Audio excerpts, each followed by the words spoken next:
So what is the disclosure economy? The disclosure economy is the idea that the consumer, and this is typically an American thing, so I'll just use the words the American consumer, is smart enough to make good decisions about the things that they buy as long as you tell them the truth about stuff. Okay.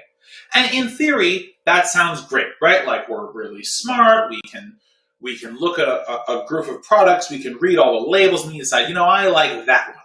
But the truth is, there are huge gaping holes in this landscape, if you will.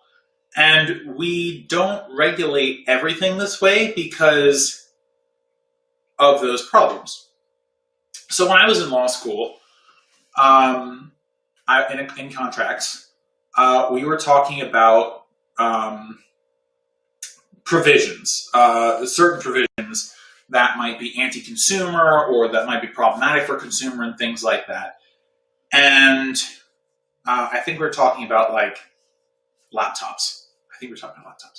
But anyway, the idea was there was a term in the contract that was just totally ridiculous and that, you would never agree to in 1,000 years. So the argument was, well, you get your term sheet when you get your thing, and you decide that that term isn't, like, you don't like that term, okay, just ship it back.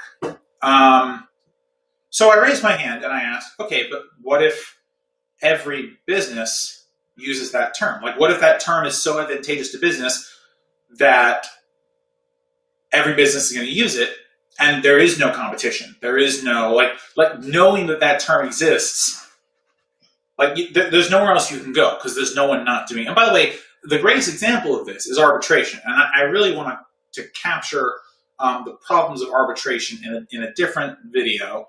And maybe if I run out of time with this, if I don't run out of time with this, I'll talk a little bit about arbitration, even though it's not on the old whiteboard.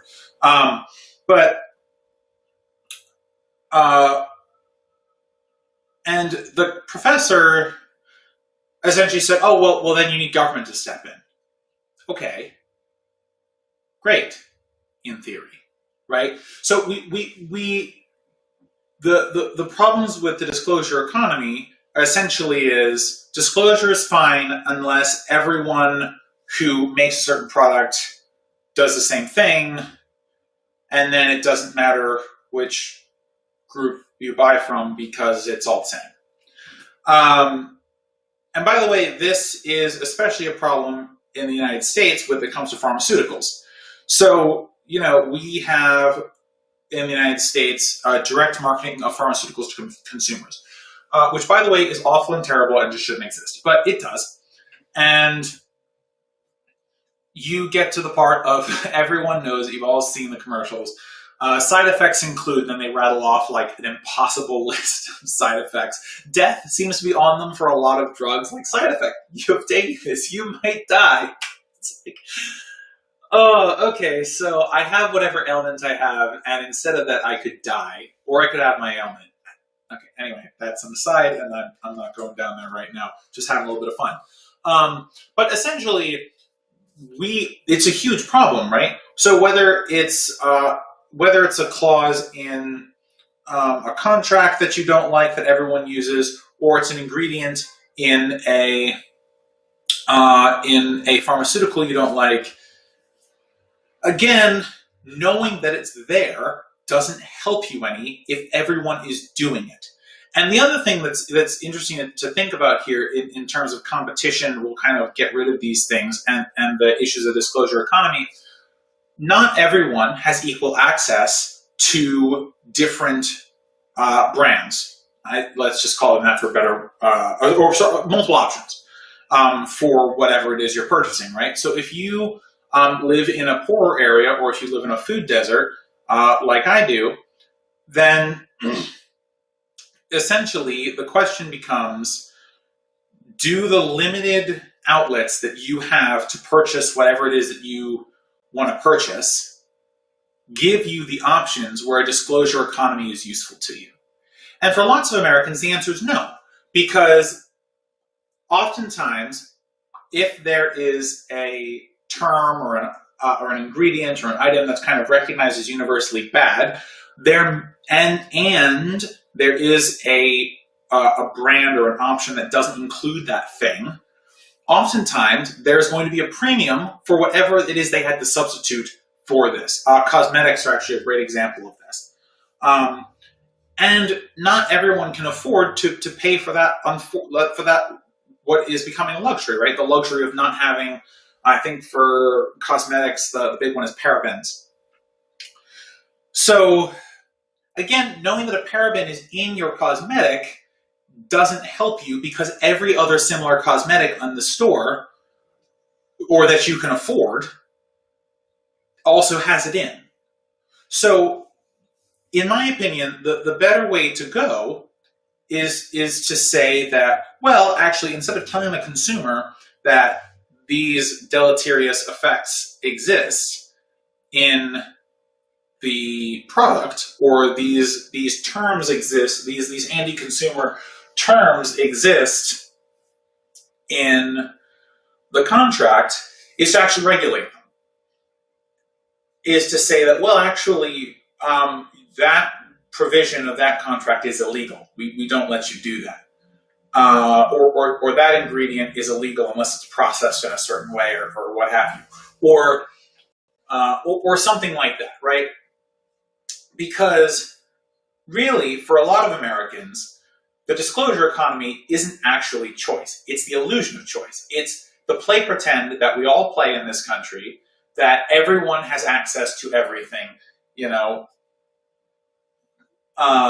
has access to everything. You only just need to spend a little bit more money for it. You pay a premium for whatever thing you do or don't want in your product or in your contract or whatever. That we all have enough resources to negotiate this way with the organizations that we purchase things from. And the other problem is, now that I'm thinking about it, is in very few cases where we're purchasing something as consumers, do we have the option to negotiate with the company that we are purchasing from. Oftentimes, things are listed out for us, prices are listed out for us, and terms are listed out for it, and we have no say, right? Going back to the original problem,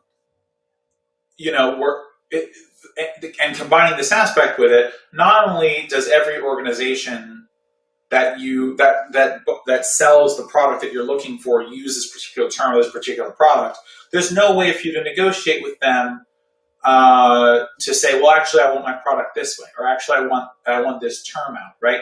When you're buying something online, Amazon doesn't have a box to say, would you like to renegotiate the contract or the ingredients on your product? No, it doesn't, right? We live in an economy that is top down, where the corporations tell us what they are selling us, and there's no wiggle room. The position of the corporation is, if you don't buy it, buy something else. And of course, their hands are behind their backs there, because they know that oftentimes there is not someone else to buy things from, or there is not someone else to buy things from at the price point that they're offering it to you. So essentially, all of these things kind of compound to make a purchasing environment for consumers that's very bad, that's very problematic, where consumers have almost no choice, where consumers can't control the goods that they purchase or the goods that are around them, and things like that. I mean, try going to your local supermarket and say, well, actually, can you stock this more expensive product? I mean, their answer to you is going to be, okay, who's going to buy it? Well, if you respond, well, I'm going to buy it, they're like, okay, but you're one person. Well, how often are you going to buy it? Well, so let's say it's a cosmetic, right? And so let's be generous and say a cosmetic lasts for a month. I would think most actually last longer than that, but let's pretend, right? So you go to the store, you say, I want you to stock this cosmetic. And they say, okay, great, who's going to buy it? And you say, me. And they say, how often are you going to? And then they say, just you? And you say, yeah, just me, I think. Maybe some other people, but probably just me. And they say, okay. Well, that's kind of unprofitable for us. How often are you going to buy it? Maybe we can make profit on the bulk of it. You say, I'm going to buy it once a month. And they laugh in your face. Because they have no incentive to offer more variety when the bad things that they can offer you are flying off the shelves. So essentially, the solution to all this is to have larger governments.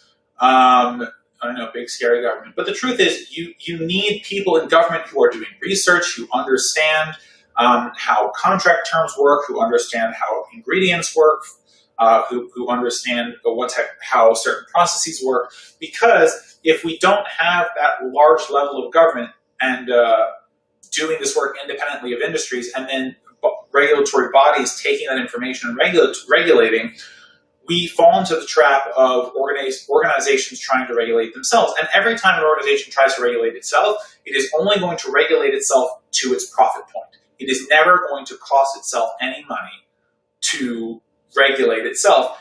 And that self-regulation includes disclosure. It is always easier for a corporation to tell you what's in something, knowing that you may not have a choice not to buy it, than it is for them to actually find a new way or a safer way to deliver their product to you.